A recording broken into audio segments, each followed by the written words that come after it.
Okay, my only request is just please don't be mad at me by the end of this video.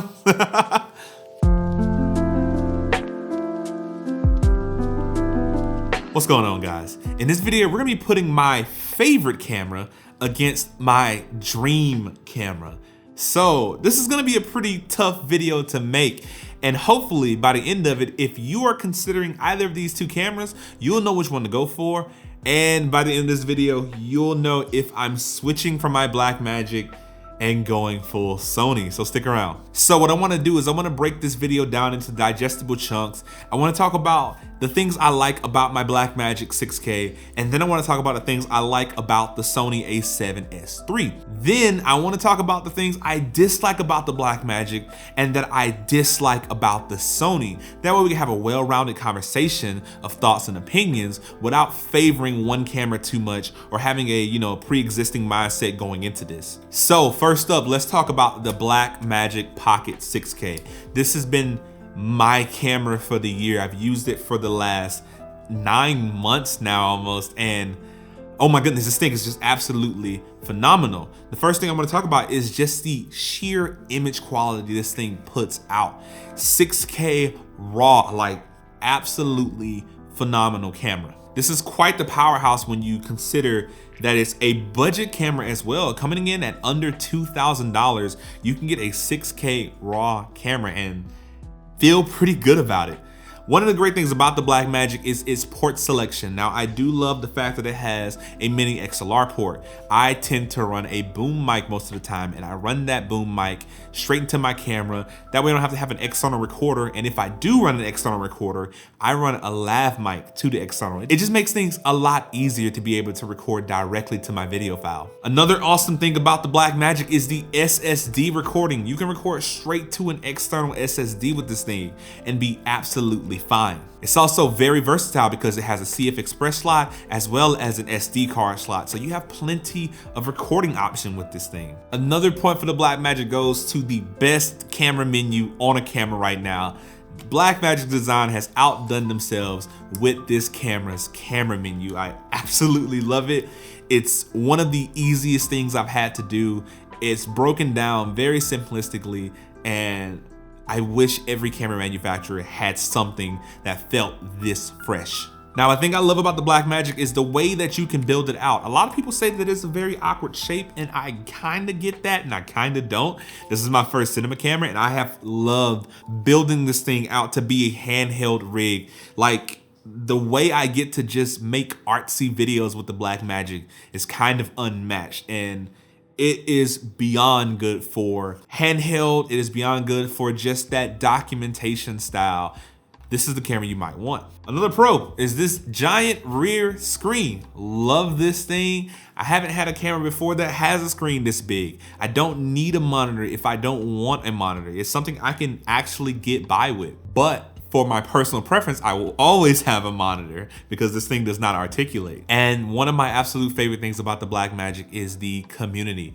You guys have been absolutely phenomenal, and I joined a couple of community groups, and because of that, I've gotten so much good advice. I've gotten so many tips and tricks, and I've been able to grow this YouTube channel talking about Blackmagic content. So the community is unmatched. All right, next up is the Sony A7S III. What a phenomenal camera this thing is. I have absolutely enjoyed every second with this, and let's get into talking about it. The elephant in the room is the autofocus. Like, absolutely incredible autofocus. This is something the Blackmagic just doesn't have. This pristine, face recognizing, eye recognizing autofocus is so reliable. But autofocus does not tell stories, so keep that in mind. Next up is the 4K 120 frames per second full frame output that this thing has. Holy crap. If you're talking about some slow motion image, this thing does it extremely well and in a very nice, robust codec. One of my favorite features that I didn't know I always wanted and always knew I needed was the flip out screen. This thing is probably hands down my favorite feature. It makes me more reliable with this camera, especially because I love to vlog with this camera, and it just makes me feel a bit more confident. I don't have to put a top screen on this if I don't want to, because it flips out. It makes things just so much easier to film. Something else that the Sony has that the Blackmagic doesn't is in-body image stabilization. IBIS on this thing works very, very well. It's not incredibly strong to the point where it like distorts your image, but it is a very, very complimentary IBIS because I can handhold most of my shots and it feel like a slider almost. That is what's great about this particular IBIS. And it has different modes. You can go, off, standard, or active. Active has that 1.1 times crop, but it's a little bit to give up for a lot to gain. Another big thing this has is photo capabilities. You can actually use this as a tried and true photography camera if you want to. It may be video focused, but I can definitely take my thumbnails. I can do whatever I need to with this camera. So if you need something that works for both, then you may be leaning more towards the Sony A7S III. This thing is versatile, mirrorless, and adaptable. So I can pretty much adapt almost any lens to this camera, and that is a big feature. Because I've been shooting Blackmagic, I've accumulated a lot of Canon lenses because it has a Canon EF mount. But now I can pretty much take any of those lenses and adapt them to my Sony. So very, very great thing there. And lastly for my list, but of course the list goes on for both of these cameras, this has incredible battery life. These batteries are phenomenal and I don't have to worry, is it going to go dead on me in the next 20 minutes like I do with my Blackmagic? So, got some good points here. Now, I want to keep this discussion very, very even. I want to talk about some things that I really dislike about the Blackmagic. I've used it for about 8 to 9 months and these things have, they're kind of nitpicks if we're being really honest, because I had to make the list even, but these are things that I kind of wish they would change or, things I would like to see made better in the next edition. So first on the cons list, you all knew this was coming. This thing has the most garbage battery life I've ever seen in a camera. I'm getting like 22 minutes of record time. I have to carry like 8 batteries if I really want to go for the smallest form factor. But the good thing is there are plenty battery solutions out there. I use the Power-Base Edge. It increases the battery life to like 2 hours. Just one of the best things to get with this kind of camera, but it is a downside that I have to get an external solution for the batteries. Next is a non-movable screen. Now I talked about this screen being a pro, but it is also one of the downsides. Yes, it is an amazing, big, viewable, interactive touchscreen, but it kind of sucks that it's glued to the back of the camera. I would love to see in the next iteration of the Blackmagic cameras that they have a more versatile touchscreen. Also, now that I've been shooting with the Sony and of course shooting with Sonys in the past, this does not have the best low light image. I tend to get like a lot of banding when it comes to this low light, and it's very, very odd type of banding as well. So if you have a solution for this, please let me know, because I haven't encountered anything like this and it really, really does suck because it just ruins the image. And lastly, there's no autofocus. That's not really that big of a deal, because if you're getting a camera that's $2,000, that's this incredible, sacrifices have to be made. But that is just one of the downsides. There is no autofocus. I kind of wish I had some, because I like to film YouTube videos with a Blackmagic. I think the image is incredible. I have the perfect lens to film YouTube with it. But if I lean too far in or out of focus, I will completely ruin my YouTube shot. So that's one big thing I wish it had, was just some sense of autofocus. Okay, let's talk about the dream camera. So what can I say bad about this camera? Well, let's get really, really nitpicky. Things I wish this camera had was some sense of XLR ports. The Blackmagic has a mini XLR port, and my workflow has gotten accustomed to just running audio direct to cam and having it backup. This, I have to pretty much have this as some sense of backup, because there's no XLR to run my boom mics or anything through, so I'm stuck with the shotgun mic that's on camera. Another small downside is this is a tiny back screen.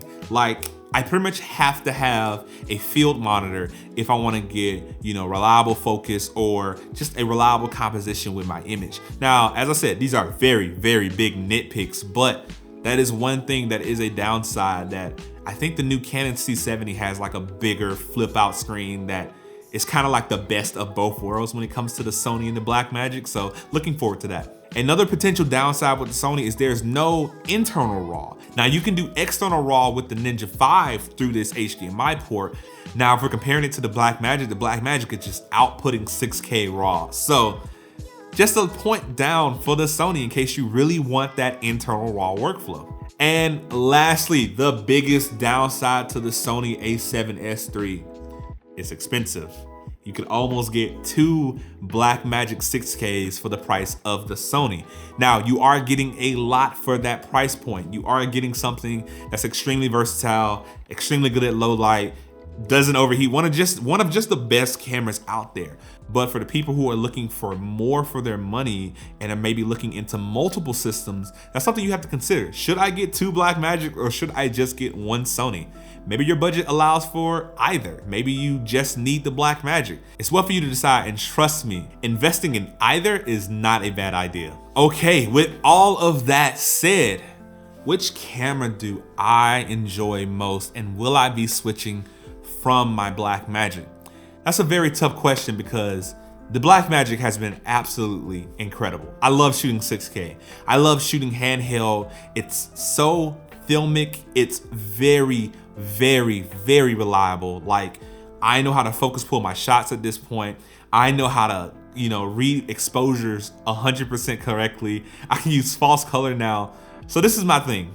If you want to be a better filmmaker, I recommend the Blackmagic. The filmmaker in me just loves that I have to do it myself. I love that I have to get artsy with my shots and, I have to figure things out. The Blackmagic helps me think about things differently. If you want the most versatile do-it-all camera, get the Sony. The Sony is incredible. It makes you want to create.